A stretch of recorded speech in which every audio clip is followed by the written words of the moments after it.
ত্রিপুরার বিভিন্ন নদ নদী। ত্রিপুরার ইতিহাস জানতে গেলে যেটা সবচেয়ে বেশি দরকার সেটা হচ্ছে ত্রিপুরার ভৌগোলিক অবস্থান, ত্রিপুরার ভৌগোলিক বৈশিষ্ট্য।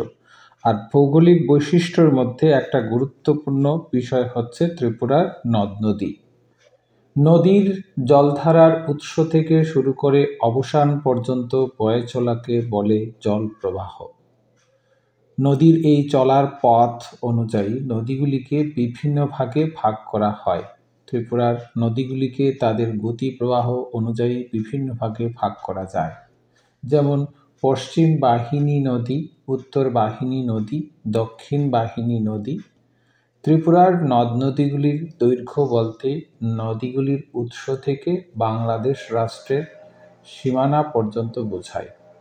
তাহলে এক এক করে নদীগুলির নাম বলছি এবং তাদের অবস্থান। প্রথমে বলছি জুড়ি নদী। এই নদীটির দৈর্ঘ্য ৭৫ কিলোমিটার। এই নদীটি জম্পুই পাহাড়ের উত্তর দিকে শুরু হয়ে দামছড়া ও ধর্মনগরের মধ্য দিয়ে প্রবাহিত হয়ে সীমান্ত অতিক্রম করে আসাম রাজ্যের কুশিয়ারা নদীতে পড়েছে। তারপর আসছি লঙ্গাই নদী। এই নদীটি জম্পুই পাহাড়ের উত্তর দিকে শুরু হয়ে ত্রিপুরা রাজ্যের পশ্চিম সীমা দিয়ে ২৫ কিলোমিটার বয়ে চলে আসাম রাজ্যের কুশিয়ারা নদীর সঙ্গে মিশেছে। এরপর দেও নদী।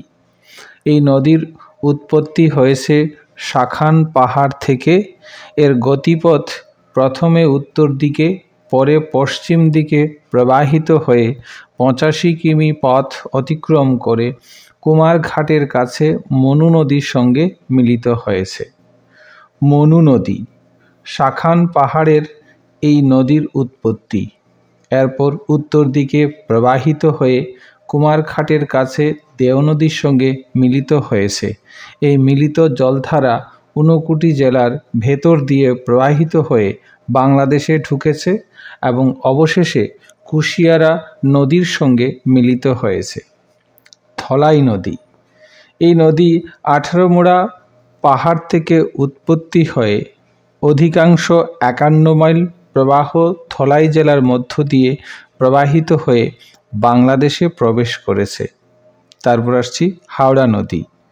বড়মুড়া পাহাড়ের দক্ষিণ দিক থেকে উৎপন্ন হয়ে সোজা পশ্চিম দিকে প্রবাহিত হয়ে আগরতলা শহরের পাশ দিয়ে বাংলাদেশের দিকে চলে গেছে।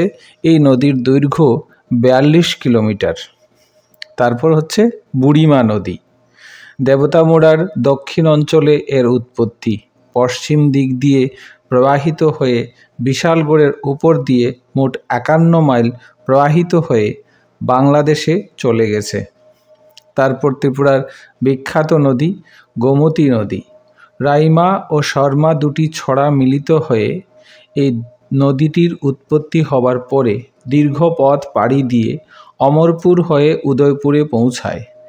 এরপর প্রায় সমতল এলাকায় পশ্চিমমুখী হয়ে কাকড়াবন, মেলাঘর, সোনামুড়া হয়ে বাংলাদেশের দিকে চলে গেছে। এই নদীটির দৈর্ঘ্য ১০৭ কিলোমিটার। মুহুরী নদী।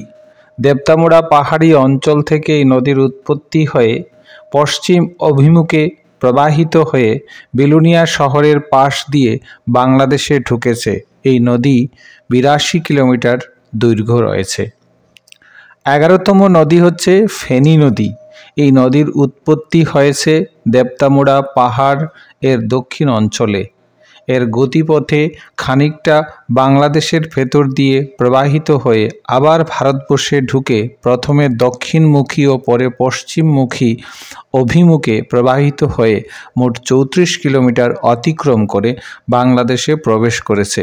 এছাড়াও আরও কয়েকটি ছোট ছোট নদী আছে, যেমন সিদাই নদী, লোহার নদী, কাকড়ি নদী, দক্ষিণ মনু ও বেতাগা নামে কয়েকটি ছোট নদী ত্রিপুরায় প্রবাহিত হয়েছে। এই ছিল ত্রিপুরার বিভিন্ন নদ নদী। ত্রিপুরাতে প্রধানত জুড়ি নদী, লঙ্গাই নদী, দেও নদী, মনু নদী, ধলাই নদী, হাওড়া নদী, বুড়িমা নদী, গোমতী নদী, মুহুরী নদী এবং ফেনী নদী, এই ১১টি প্রধান নদী রয়েছে। এর মধ্যে বৃহত্তর নদী হচ্ছে গোমতী নদী এবং দীর্ঘতম নদী হচ্ছে জুড়ি নদী। এই ছিল ত্রিপুরার নদ নদী সম্পর্কে ছোট্ট একটি ধারণা। ভিডিওটি ভালো লাগলে অবশ্যই লাইক করবেন, শেয়ার করবেন, আর সবাই ভালো থাকবেন। নমস্কার।